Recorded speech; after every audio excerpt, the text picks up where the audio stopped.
সময় সংলাপে স্বাগত জানাচ্ছি। আমি তুষার আব্দুল্লাহ। সময় সংলাপে আমার সঙ্গে যোগ দিয়েছেন ফাহমিদা নবী। আপনাকে স্বাগত সময় সংলাপে।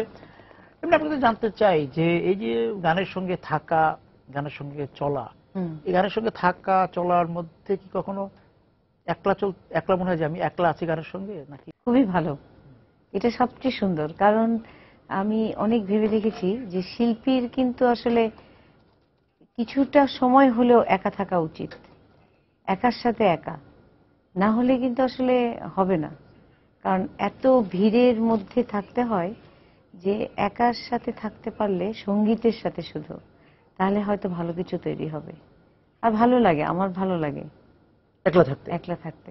কারণ নির্জনতারও বিষয়, কোলাহলের বিষয়। আপনার জন্য কোনটা মনে হয় যে কোলাহল, নির্জনতা কোনটা? আমি অনেক ভিড়েও একা হতে পারি। আচ্ছা, এটা আমার একটা কেমন জানি ব্যাপার, সহজাত ব্যাপার। হ্যাঁ, সহজাত ব্যাপার। আর হলো সঙ্গীতে যখন যে গানটাই করি না কেন, খুব যদি ধ্যানে করি তখন কিন্তু গান কিন্তু সমুদ্রের পানি, মানে সমুদ্রের সামনে গেলে যেমন একটা নিশ্চুপ একটা শব্দ আছে না, সেরকম আমার কাছে ওই যখন আমি খুব কনসেন্ট্রেট করে গান করি তখন আমি আর কিছু শুনতে পাই না, খুব একাই মনে হয়। গানও একা, আমিও একা, দুজনে মিলে ভীষণ দারুণ একটা সম্পর্ক। ধ্যান, ধ্যান, এই ধ্যানের মধ্যে যাওয়া। এবং গান তো শুধু মানসিক না, শারীরিক অনেক যন্ত্রণা ভুলে দেওয়ার জন্য গানের ব্যবহার হয় এখন। ভীষণ। যে মা মানে সন্তান ধারণ করছেন সেই সময় গর্ভকালীন অবস্থায় সবাই বলে গান শুনতে, কারণ গানটা একটা মেডিটেশন, যেটাতে সন্তানের কিন্তু খুব, সেই সন্তান খুব ট্যালেন্টেড হয়, তার বুদ্ধিদীপ্ত, সে পৃথিবীতে মানে তার আসে যখন, সে তখন বুদ্ধিদীপ্ত হয়। সঙ্গীত অনেক আরাম দেয় এবং সঙ্গীত একটা মাকে প্রফুল্ল রাখে। অনেক দুঃখেরও কিন্তু সুখ থাকে একটা গান শুনলে, কিন্তু ভালো লাগে। যেমন আমি কয়েকদিন ধরে খুব কাজের প্রেসারে আমি গান শুনতে পাচ্ছি না, তো আমি হঠাৎ করে টিভিটা অফ করে গানটা ছাড়লাম জোর করে। তারপরে দেখলাম যে আমার আসলে আমার অনেক আরাম লাগছে, প্রশান্তি। কারণ মানুষের সঙ্গে বেশি কথা বলার চেয়ে গান শোনা অনেক ভালো। এই যে মেডিটেশন গানের মাধ্যমে, এবং গানের তো অনেক রকম বাহার আছে আমাদের, রবীন্দ্রসঙ্গীত, নজরুল সঙ্গীত, পঞ্চকবির গান ছাড়াও অনেক কবি গীতিকারের গান তৈরি হয়েছে। আমি একটু পঞ্চকবির গান নিয়ে শুনতে চাই, যদি রবীন্দ্রনাথ নিয়ে শুরু করেন। রবীন্দ্রনাথের গান তো, রবীন্দ্রনাথ তো আমার কাছে যেটা মনে হয় যে উনি মুহূর্তের কথা বলে গেছেন, প্রতি মুহূর্তের কথা, প্রতি মুহূর্তের কথা। মানে একটু আগে কি হলো, একটু পরে কি, এখন কি হচ্ছে, সব বলে দিল উনি। ওনার এই বিষয়টা আমার কাছে মনে হয়। তারপরে নজরুল, আমাদের জাতীয় কবি, ওনার গান করতে গিয়ে আমার যেটা মনে হয়েছে, প্রচন্ড অভিমানের যে জায়গাগুলো মানুষের যে যুদ্ধ, মানুষের যে লড়াই, মানুষের যে ক্ষোভ এবং সুপ্ত ভালোবাসা এবং অফুরান কিছু করবার একটা ইচ্ছা, সেই জায়গাটা থেকে যে অভিমানের বহিঃপ্রকাশ নজরুলের কবিতায়, মানে গান করতে গিয়ে আমি পেলাম। এবং সেটার মধ্যে কিন্তু আমি তোমাকে ঠিক যেভাবে চাই, তুমি কেন আমাকে সেভাবে চাইতে পারো না, এটা জোর করার বিষয় আছে, একটা জোরের বিষয় আছে, এবং প্রত্যেকটা গানের মধ্যে আমি সেটা দেখলাম। তারপরে আমাকে ভালোবাসতেই হবে, এবং যদি ভালো না বাসতে পারো তবে তাতেও ক্ষতি নেই, আমি একটু ভালোবাসি, এই একটা বিষয় আছে। আর আমার কাছে অনুভব হয়েছে ডিএল রায়ের বিষয়টা হলো, যেমন মানে তুমি যত কথাই বলে যাও আমি তো তোমাকে বুঝি, কিন্তু আমার সব কথা তোমাকে বুঝতে হবে এমন কোনো কথা নেই। কিংবা যে কোনো একটা বিষয়কে সে পূর্ণতা দিতে চায়, আমার কাছে তাই মনে হয়েছে। রজনীকান্তের বিষয়টাও তাই মনে হয়েছে, যে শুধু জীবনকে দেখার বিষয়, ফিলসফার, জীবনকে দেখো, কোনো কিছু মানে কিছুকে আহরণ করো, এবং মানে যে জিনিসটাকে তুমি চাও সেই জিনিসটার ভেতরে ডুবে যাও। অতুল প্রসাদেরও তাই, একই জিনিস। এবং অনেকটা ধর্মের মতো, মানে ধ্যান, ওনারটা প্রচন্ড ধ্যানে। আমার কাছে প্রত্যেকটা জিনিসে আসলে ওনারা পাঁচজনই আসলে ফিলসফার। আমাদের লালনকে তো বাদ দেওয়া যাবে, লালন তো সারাক্ষণই বলেছেন ক্ষমা করো, এবং ক্ষমাটা কিসে? নিজেকেই কি ক্ষমা করতে পারো কখনো? এটাই ওনার যে চিন্তার জায়গাটা। নিজেকেই ভাবো না, নিজের ক্ষমা পাও, তারপর না হয় অন্যের ক্ষমার কথা। মানুষ মানুষ সম্পর্কে বলা, মানুষকে নিয়ে ভাবো।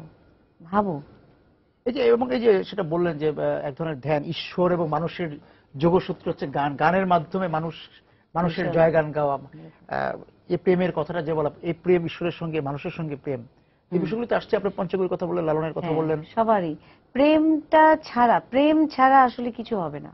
সেটা কি এখন কি প্রেম? মানে একটা ছেলে মেয়ের মধ্যেই কি শুধু একটা প্রেম হয়? একটা পুরুষ এবং নারী না, আসলে যে কোনো কাজের একটা প্রেম, সেই স্পৃহাটা না থাকলে, সেই ইচ্ছার জায়গাটা, এবং বলে না যে আমাদের যদি এমনি এখন তথাকথিত ভাষা বলি যে দেয়ালে পিঠ না ঠেকলে মানুষ কিছু শেখে না, তো ওই দেয়ালে পিঠ ঠেকার ব্যাপারটা খুব কাব্যিক ফরম্যাটে ওনারা আসলে অনুধাবন করানোর জন্য বলেছেন যে তুমি বোঝো, তুমি নিজে সেই প্রেমে তুমি আগাতে থাকো। একটা প্রেম থাকতে হবে, একটা স্পৃহা, একটা জিঘাংসা, অবশ্যই একটা জিঘাংসাও থাকতে হবে।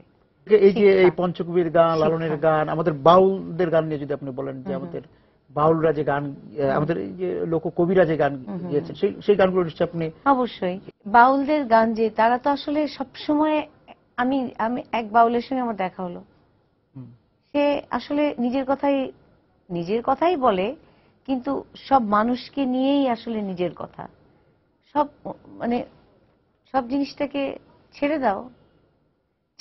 এই যে ছেড়ে দেওয়ার বিষয়টা, আমরা যদি বলি ইংলিশে সবসময় এখন আমাদের এই সমাজে বলে লেট গো করো। তো এই ছেড়ে দেওয়ার বিষয়টা, এই যে আমাদের বিষয়, সবাই মিলে এই একতার বিষয়টা আসলে খুবই কমে যাচ্ছে দিনে দিনে। কারণ একা তো আসলে কিছু করা যায় না। আমি একটা গান গাইতে গেলে আমার একজন গীতিকবির প্রয়োজন, একজন সুরকারের প্রয়োজন, অ্যারেঞ্জ যে করবে তাকে প্রয়োজন, তারপরে হচ্ছে একটা মিডিয়া প্রয়োজন, তারপরে আমাদের এই যে চ্যানেলের একটা চেইন সিস্টেম। তো আমরা প্রত্যেকটা জিনিসকে এতটা ইগনোর করব কি করে? তো এই অবহেলার ওই কারণেই বাউলরা কিংবা আমাদের পঞ্চকবি কিংবা আমাদের ফিলসফাররা বলে যে নদীর কাছে গেলে, পাহাড়ের কাছে গেলে, আকাশের কাছে গেলে দেখা যায়। এই যে আমরা লোক কবিতার কথা বলছি যে নদীর কাছে যাও, নদীর কাছের কথা বললেন, পাহাড়ের কাছে, নদীর কাছে নদীর এক এক রং, জলের রং অনেক রকম, নিশ্চয়ই আপনি দেখেছেন। সেই জায়গা থেকে আবার ঢেউ এক এক নদীর এক এক রকম। সেই জায়গা থেকে যে গানের যে বৈচিত্র্য, আমাদের লোক গানের যে বৈচিত্র্য, সেই বৈচিত্র্যটা কি এখন একটু নিয়মান হয়ে যাচ্ছে, মানে হারিয়ে যাচ্ছে কি আপনি মনে করেন? সবাই এখন শহর ভিত্তিক হয়ে যাচ্ছে, গ্রামে থাকে কম মানুষ, এবং ইন্টারনেটের যুগ। যদি বলি হিন্দি বা বলিউডের বিষয়টা আমাদের আসলে ভীষণ প্রভাব ফেলেছে সব জায়গায়। গ্রামে কিন্তু এখন মানুষ লোকগীতির চেয়ে বেশি হিন্দি গানই শোনে। মানে চার দোকানে গেলে আগে বাজতো আমাদের আব্দুল আলিম চাচার গান বা কবি গান শুনতাম, কিন্তু এখন ওরা অন্য গান শোনে। তো আমাদের ধারাটা চেঞ্জ হয়ে যাওয়াতে মানে এখন মানুষ সবকিছুর মধ্যে একটা বিট খুঁজে, একটা ড্রাম, একটা এইসবের আস্তে আস্তে এটা থেকেও আসলে বের হয়ে আসবে। সবকিছুর একটা সময়ের ব্যাপার, সময়ের সাথে সাথে। যেমন যখন আমার যে ধরন গানের, আমি একটা ধরনে থাকি, মেলোডিতে থাকি, আধুনিক গান আমার গাইতে ভালো লাগে। তো আমি সেই জায়গাটা থেকে নদীর কাছে যাই, সমুদ্রের কাছে যাই, পাহাড়ের কাছে যাই, আকাশের কাছে যাই, যেখানে যাই, কিংবা ঘরেই থাকি, আমার একটা ওই যে প্রথম কথা যেটা নীরবতা, একা, ওই বিষয়টা আমাকে আসলে আমি খুঁজে বেড়াই। এই লোকগীতির বিষয়টা ওটা অনেক শান্ত, ওটা বেশি শুনতেই ভালো লাগে। তো ওইটা থেকে যখন মানুষ বের হয়ে আসে, তখন কিন্তু মানুষ আসলে খুঁজে পায় না যে কি তারা শুনতে চাচ্ছে। একটু এলোমেলো, মানে এত আওয়াজ কেন? আওয়াজ তো লোকগীতি তো আসলে একেবারেই কাদামাটি, একদম কাদার মধ্যে পা দিলে, কিংবা কাক ডাকা দুপুর, এইরকম মানে এরকম জায়গায় কিন্তু পাখি শব্দ শোনা যাচ্ছে, মানুষ একটু গেয়ে উঠলো পাখির সাথে, এত তো সেই জিনিসটা কিন্তু যদি ফিরিয়ে আনা যায়, তাহলে ওইরকম ভাবে একটু চর্চাও করতে হবে। কিন্তু যে মিশ্রণ বা ফিউশন যেটা হচ্ছে লোকগীতির, সেটা আপনি লক্ষ্য করেছেন? হ্যাঁ, ওটাও যদি একটু প্রপারলি করা যায়, কারণ এখন মানুষের তো অনেক চাহিদা বাড়ছে, যতটা না ইনকাম তার চেয়ে বেশি মানুষের চাওয়া, তাই না? মানুষ এখন ঘর এই যে ইন্টারনেটে চলে যাচ্ছে, সবার কাছে এখন মোবাইল, সবার কাছে এখন মানুষ সবাই সব জানে, মানে কোনো আর কিছু তফাৎ নেই। কিন্তু তফাৎটা কোথায়? রোজগারে। তফাৎটা হচ্ছে শিক্ষায়। আমাদের দেশে শিক্ষার অভাব হচ্ছে প্রতি মুহূর্তে। এখন মানুষের এত চাহিদা, চোখ, শোনার কান সব আগে আর স্লেট পেন্সিল দিয়ে ইয়ে দিয়ে যে স্লেটে লেখা, চক দিয়ে, হ্যাঁ চক দিয়ে, কিংবা স্লেটে একটা পেন্সিল ছিল, হ্যাঁ সেইটা নাই। তো এই বিষয়গুলো যখন নাই, যেমন এখন আমাদের দেশে ক্যাসেট নাই, সিডিও থাকবে না কিছুদিন পরে, শুধু পেন ড্রাইভে গান শুনে, মানে তাও এখনো বের হচ্ছে, মানে আর কিছুদিন পরে থাকবে না। গ্রামাফোন নাই, কিছু নাই। কিন্তু হয় কি, কিছু কিছু ঐতিহ্য থেকেই যায়। সেই ঐতিহ্যটা নিয়ে যদি মানুষ একটু চলতে পারে, এটা কিন্তু নিজের সাথে নিজের একটা মানে বলে কি এটাকে, আপোষ, নিজের সাথে নিজের বোঝাপড়া, নিজের সাথে নিজের নৈতিকতা। এখন এই নৈতিকতাগুলা কে কাকে শেখাবে? কারণ সুরের কথা যদি বলি, বা এই যে বাজনার কথা যদি বলি, যে আগে যে গানগুলো আমরা শুনেছি, সেই লোকগান হোক বা আধুনিক বাংলা গান বলতে আমরা যা জানতাম, এবং ছবির গানও, কিন্তু আমাদের ছবির গানগুলো 70-80 দশক পর্যন্ত ওইভাবে আওয়াজ ছিল না। আমাদের কাছে বাণীটাই মুখ্য ছিল, এখনো বাণীগুলো আমাদের মনে আছে, এবং বাজনা আছে, কিন্তু বাজনাটা হয়তো ওইভাবে নাই। হ্যাঁ, আমাদের কাছে বাণীটাই আসছে, এবং বাজনাটাও কিন্তু প্রভাব বিস্তার করছে পুরো গানের মধ্যেই। ওই একটা বাজনাই বাজছে একটা সুন্দর জলতরঙ্গের মতো, কিন্তু এখন অনেক কিছু ব্যবহার হচ্ছে। আগের গানগুলো কেন আসলে মানুষের মনে এখনো দাগ কেটে আছে? কারণ না, পুরো বিষয়টাই ছিল সবাই মিলে, কারণ লাইভ রেকর্ডিং করতে হতো। লাইভ রেকর্ডিং এ কি হয়, যখন মিউজিশিয়ানরাও বাজাচ্ছে, তারাও কিন্তু বারবার যখন ভুল হচ্ছে, একজন শিল্পীর যখন ভুল হচ্ছে, তখন মিউজিশিয়ানরাও আবার বাজাচ্ছে, আবার মিউজিশিয়ানরা যখন ভুল হচ্ছে, শিল্পী আবার গাইছে। তো গাইতে গাইতে গাইতে গাইতে একটা গান দাঁড়াচ্ছে কিন্তু দারুণ সলিডিটি, মানে এমনিতে তো শোনা হয় না। আমাদের এটাকে তামা পিটিয়ে তারপরে সোনা তৈরি করতে হচ্ছে। কিংবা ক্রিস্টাল গ্লাস বলে না, যে একটা শব্দ হয় ক্রিস্টাল গ্লাসে, যদি কখনো একটু শব্দ হাত দিয়ে এরকম করা যায়, ওটার একটা কিন্তু সাউন্ড, কিন্তু মোটা একটা গ্লাসে সেটা কিন্তু হবে না। তো সেটাই বলে ক্রিস্টাল ক্লিয়ার হতে হবে, ডায়মন্ড হতে হবে। আমি মানে জারকান দিয়ে তো ডায়মন্ডের কাজ হবে না। তা এখন সবই তো আসলে সময়ের সাথে, আচ্ছা তাড়াতাড়ি করে একটা রেকর্ড, হ্যাঁ হোয়াট এভার, একদিন চললেই হলো। এবং এখানে কোন যন্ত্র দরকার আছে কি নাই, অনেক কিছু কোনো প্রয়োজন নাই, হয়তো শুধুই মিউজিক, হয়তো কোনো গানের কথাই বোঝা গেল না। যেমন কিছু গানে, এখন আমি কিন্তু শুধু আমাদের বাংলাদেশের কথা বলবো না, সার্বিকভাবে পুরো পৃথিবীতেই কিন্তু একটা অস্থিরতা চলছে। হ্যাঁ, গানে, যে কারণের জন্য কোনো গানই কিন্তু স্থায়ী হচ্ছে না। আমরা যদি পাশের দেশের কথাও বলি, সেই দেশের গানগুলো কিন্তু যে খুব মানুষের মনে দাগ কাটছে তা কিন্তু না। দুদিন শুনে তারপরের দিন নাই, কারণ ওই গানের ভিতরে কোনো সেই একটা মাদকতা দিতে হয়। আপনি দর্শনের কথা বলছিলেন, সেই দর্শনটাও নাই, মানে কোনো কনক্লুশন নাই। প্রত্যেকটা গানে কিন্তু একটা গল্প, গল্পের মধ্যে গল্পটা নাই। তো গল্প থাকতে হবে, তো আমি কি বলতে চাই, এবং সহজ কথা, সুন্দর কথা, আবার ফিরে আসা, যে গল্পটা শেষ করলাম আবার প্রথমেই আবার সেই নস্টালজিয়ায় ফিরে আসা, ওই গল্পটাই নাই। রোমান্টিকতা নাই গানের মধ্যে। একটা সময় ছিল যে গানটা শুনলে পর সেটা যার কণ্ঠে বাজুক, একটা ভাবনা চলে যাওয়া যেত। এখন মানুষ না, জীবন রোমান্সটা হারিয়ে গিয়েছে, বা রোমান্সের সংজ্ঞা আমরা ভুল করছি। রোমান্সের সংজ্ঞা ভুল, আসলে রোমান্স তো হারায় না কখনো, সংজ্ঞাটা মানুষের সংজ্ঞা হারিয়ে যায়।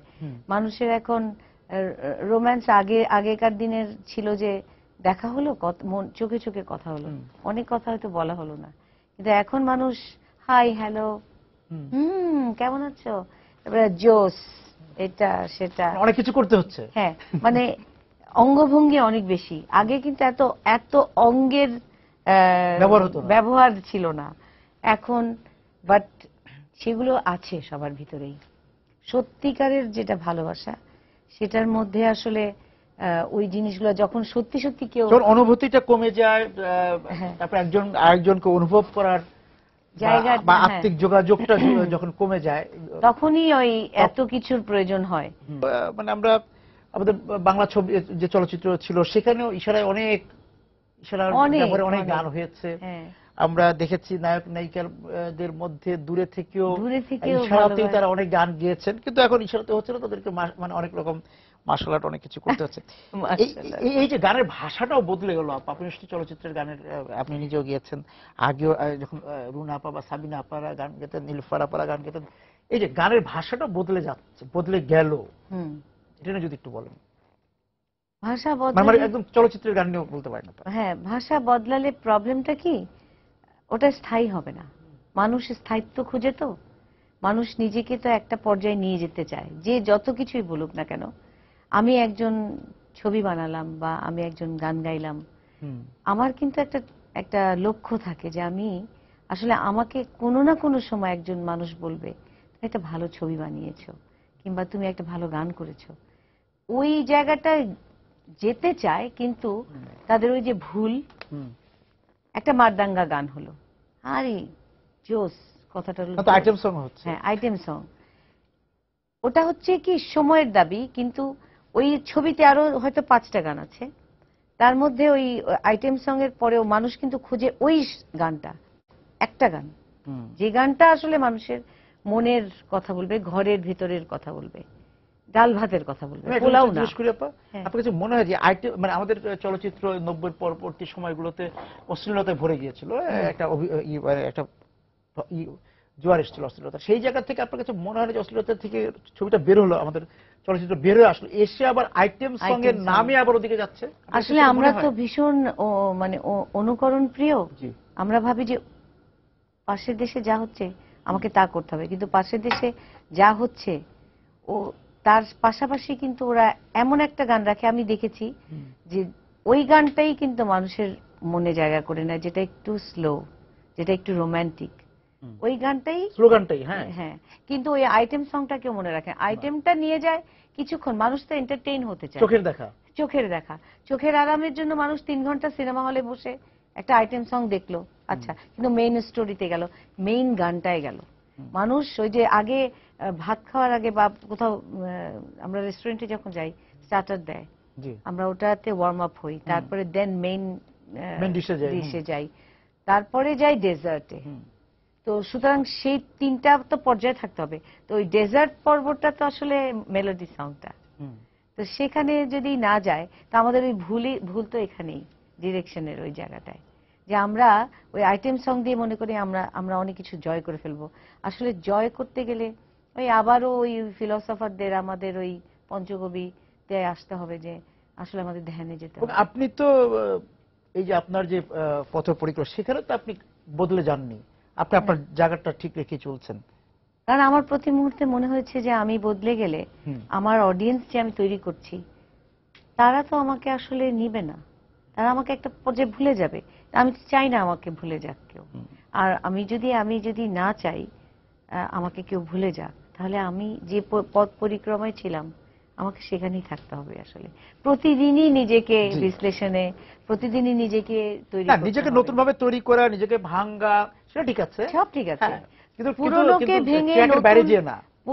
ভেঙে নতুনকে নতুন করে দেখার যে প্রবণতা, সেটাই বাড়াতে হবে, কিন্তু নট দ্যাট যে আমি আমাকে ভেঙে, আমি ওটা ভালো হচ্ছে আমি ওটা নিব, নো, ডিভিশন আছে 5 রকম, 5টা আঙ্গুল না, আর আমাকে সব কাজ করতে হবে কেন? সব কাজ করতে হবে কেন? এক্স্যাক্টলি। আমি এই একটা শোতে গিয়েছিলাম স্পেনে, আমি তো চিন্তা করলাম যে ওখানে তো আসলে সবাই একটু হইচই গান শুনতে চায়, আমার তো কি করতে হবে। স্টেজে উঠে আমার কিন্তু মনে হয়েছে এই যে স্টেজের একটা চিন্তা যে আমি এখনো করি, যে আমি আসলে কি দিতে পারবো, আমার কাছ থেকে কি নিবে। তা আমি তখন চিন্তা করেছি যে আমি তো তাই করব, এবং আমি যথারীতি আমার দেশের গান দিয়েই শুরু করলাম। অডিয়েন্স তাই গ্রহণ করলো, কারণ আমি তো অডিয়েন্সকে আসলে বুঝিয়ে দিয়েছি আমি কেমন, তো আমাকে তারা সেভাবেই গ্রহণ এবং করে। দর্শকও কিন্তু বা শ্রোতা কিন্তু জানে যে ফাহমিদা নবীর কাছ থেকে আমি কি চাই কি দিবে সে, সেটা নিয়ে এখন ওই জন্য আমি প্রতি মুহূর্তেই সেটা নিয়ে আসলে চলতে এখন কি থাকি। গান করছেন? একটা গান যদি শুনতে চাই। আজকে আমার একটা রেকর্ডিং আছে নকিব খানের সুরে, আসিফ ইকবালের লেখা গানটা, পার্থ মজুমদার ওটার কম্পোজিশন করছেন, শোনাবো আর কি। ওকে। সখী কি করে বলি, কি করে বলি, কি করে বলি, পিরিতি ভালো, পিরিতি করিয়া তনু ভরিয়া কান্দিয়া জনম গেল। সখী কি করে বলি, কি করে বলি, কি করে বলি, পিরিতি ভালো। নকিব ভাইয়ের সুর? হ্যাঁ, তো এই ধরনটা আমার গলাটা একটু না বসে। না, সেটা ঠিক আছে। এর আগে যে আলোচনাটা ছিলাম যে এখন আমাদের ব্যান্ডে এক ধরনের গান হয়, আমাদের আধুনিক গানে ব্যান্ডের একটা কিন্তু ভাষা আছে, তাই না? একটা নিজস্ব ঢং আছে, ভাষা আছে। তো সেই ভাষাটা কেন আমাদের এই যে একদম মানে আধুনিক গানে আনতে হবে, সেটা চলে এসছে না? সেই আধুনিক গানে আনা হলো। আমি বললাম না, আসলে এক একটার গ্রুপ, মানে একটা বক্স। এখানে যদি আমি 5টা বক্স রাখি, আমার আসলে 5টা বক্স। আমি এখানে 2 কাপ চা আছে, আমি তো আসলে এটা আমার, ওটা আপনার। তো সুতরাং আমি তো আসলে বিভাজনটাকে মনে রাখতে হবে। তাহলে তো যে আমরা যখন অঙ্ক করি, পাটিগণিত, জ্যামিতি, বীজগণিত, এত কিছু থাকতো না, একটা গণিতেই হয়ে যেত। 2 + 2 তো 4ই হয় আসলে। তো সুতরাং আমাকে তো বিভাজনটা মাথায় রাখতে হবে। যে এখন যারা সুর করছেন, সুর দিচ্ছেন, তাদের সাথে তো তারা তো মানে লেখার ব্যাপারে যেটা কথা হচ্ছিল আসলে, হ্যাঁ, যে ব্যান্ডের গানের এক ধরন আছে, আধুনিক গানের একটা ধরন আছে, ফোকের একটা ধরন আছে, সবকিছুর ঘরানা তো আলাদা।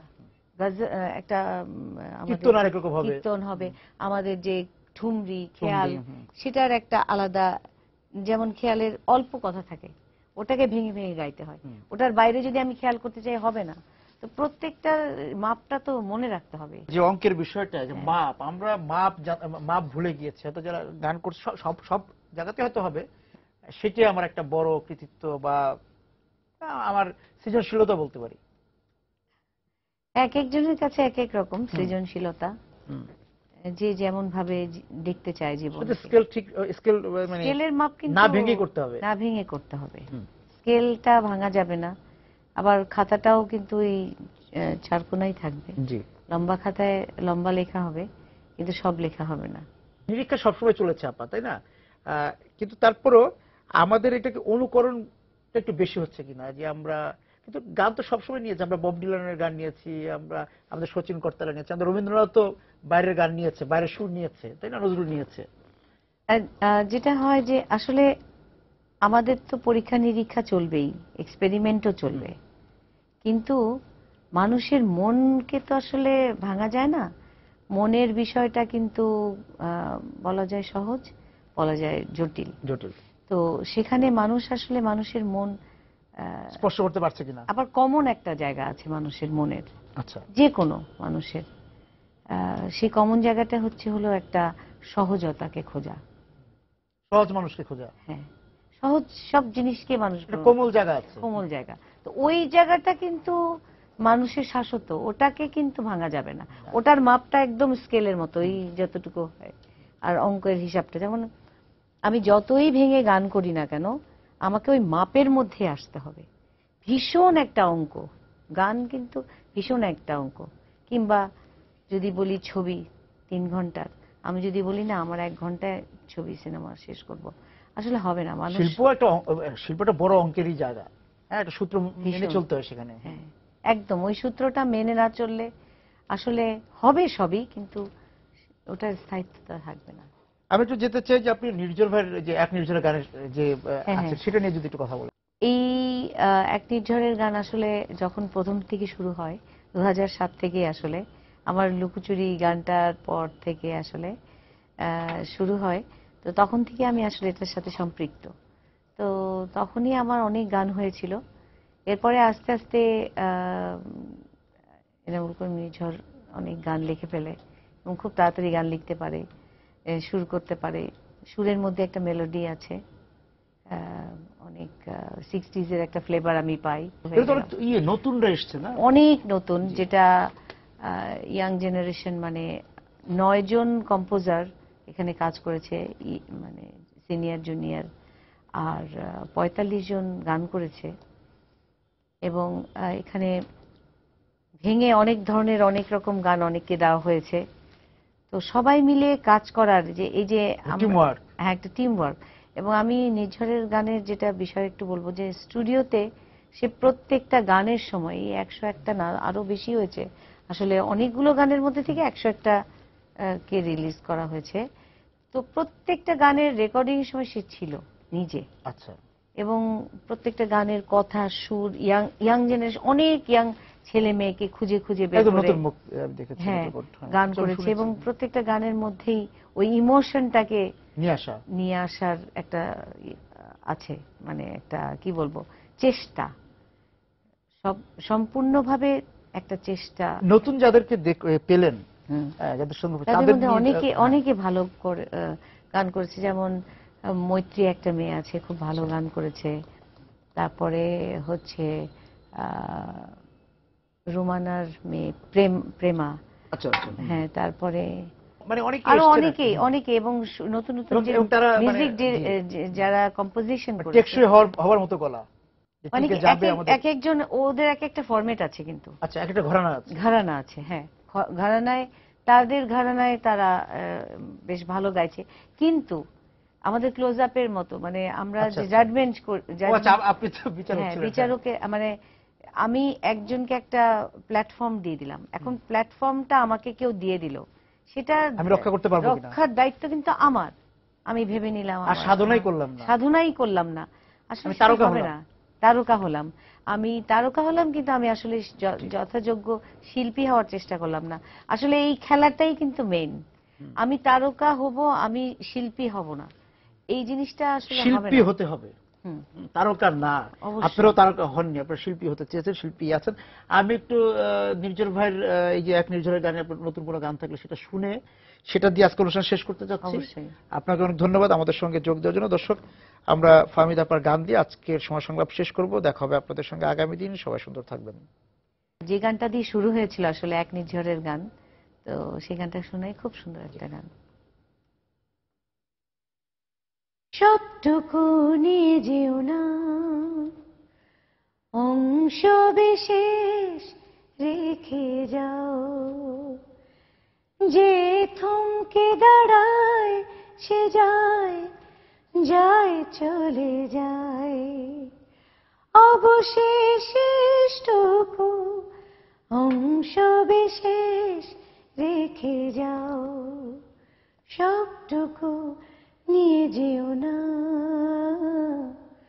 অংশ বিশেষ রেখে যাও। আপনাকে অনেক ধন্যবাদ।